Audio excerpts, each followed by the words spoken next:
Sayyidina Ali Karramallahu wajhah mengatakan dalam satu asar beliau, dalam satu pesan beliau, bahwa la khaira fi salatin la khusu'a fiha. Artinya tidak ada satu kebaikan pun di dalam sholat yang tidak disertai dengan kekhusyuan.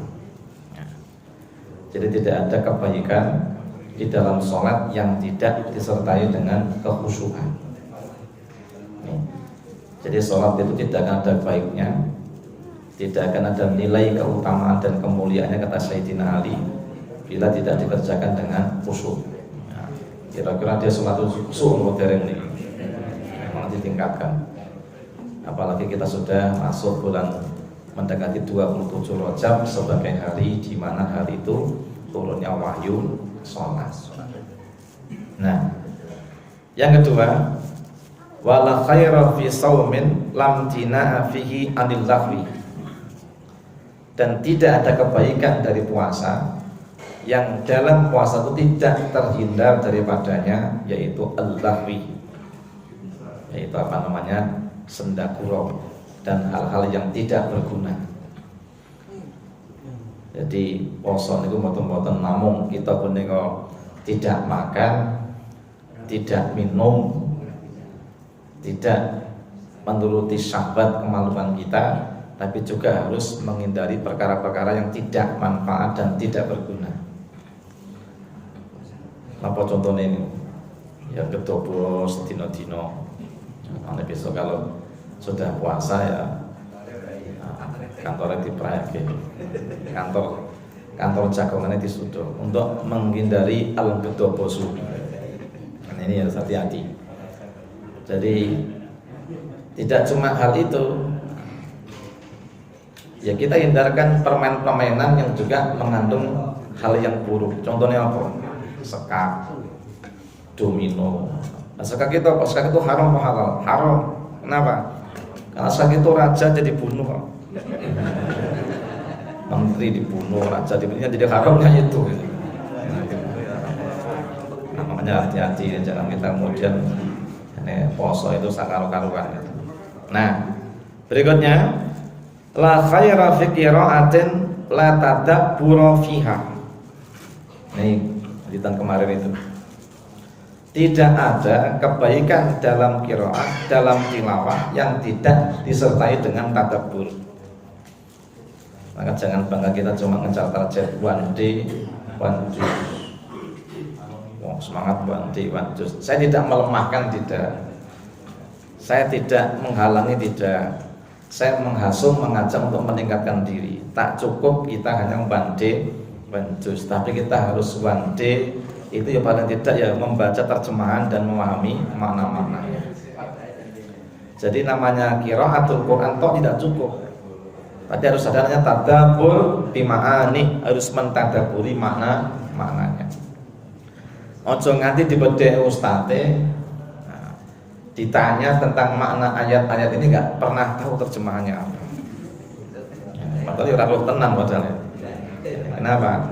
Karena selama kita cukup merasa puas bahwa ibadahnya, ta'abudnya adalah membaca, padahal kita harus mentadaburi maknanya. Beskan biar diterangke, tak cukup kita orang Arab saja yang tahu bahasa Arab itu nggak cukup membaca, tapi mentadaburi maknanya. Lawan itu dudu wong Arab.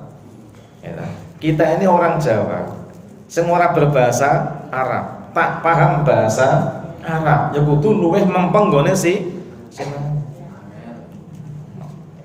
jawabannya angel. Ini sing musilah itu jawabannya wis angel gitu. Ini yang jadi masalah.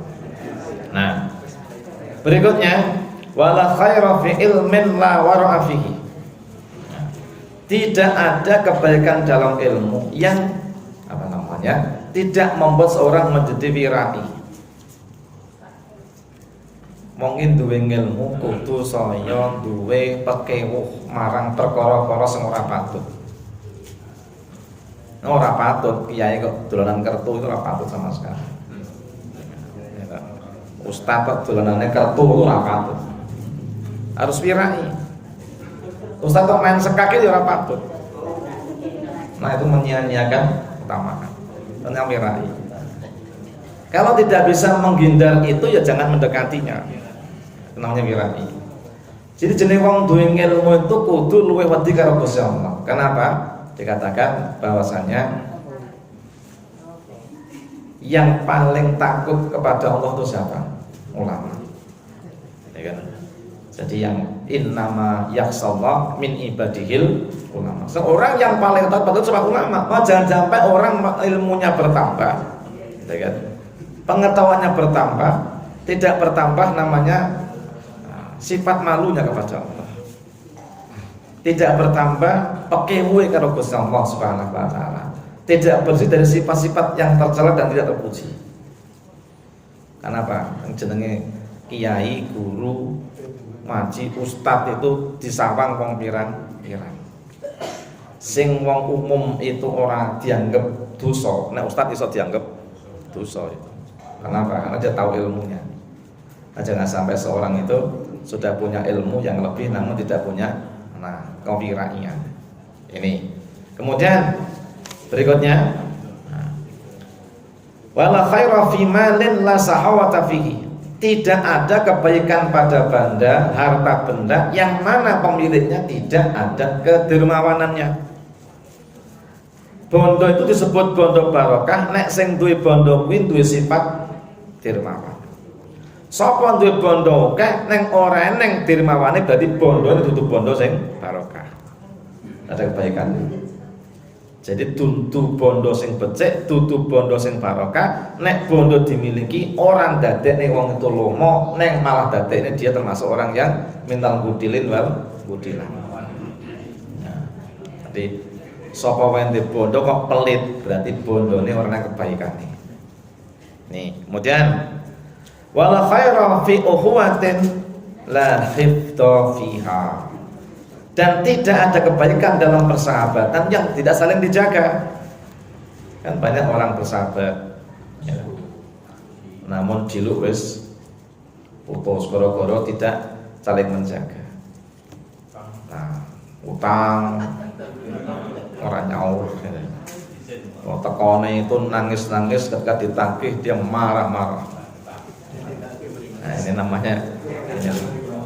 Jadi nggak ada kebaikan sama sekali. Persahabatan orang mau nek butuh moro,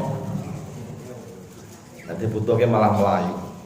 Nyilih duit nangis-nangis, nanti tagih meringis. Nah, ini berikutnya, wala khaira fi nikmatin la baqa'a fiha. Dan tidak ada kebaikan dalam nikmat yang tidak ada abadinya. Artinya apa? Nikmat yang orang disyukuri. Nikmat itu enggak ada yang abadi. Tapi ketika seorang itu bersyukur atas nikmat Allah, dia mengucapkan alhamdulillah, dia memuji kepada Allah, maka pahala mensyukuri dan memuji itulah yang abadi. Jadi kalau kita bersyukur pada Allah, itu pahala yang kita terima apa? Lebih banyak daripada nikmat yang kita terima. Dan nikmat yang disyukuri tidak hanya membuat nikmat itu bertambah banyak, tapi nilai syukur itu mengabadikan kebaikan-kebaikan di akhirat nanti. Karena wong ini untuk nikmat dan syukur alhamdulillah itu untuk pahala sing luwih gedhe timbang nikmate. Nikmate gak abadi neng pahala syukure abadi. Kemudian nomor terakhir, wala khaira fi du'ain la ikhlasa fihi.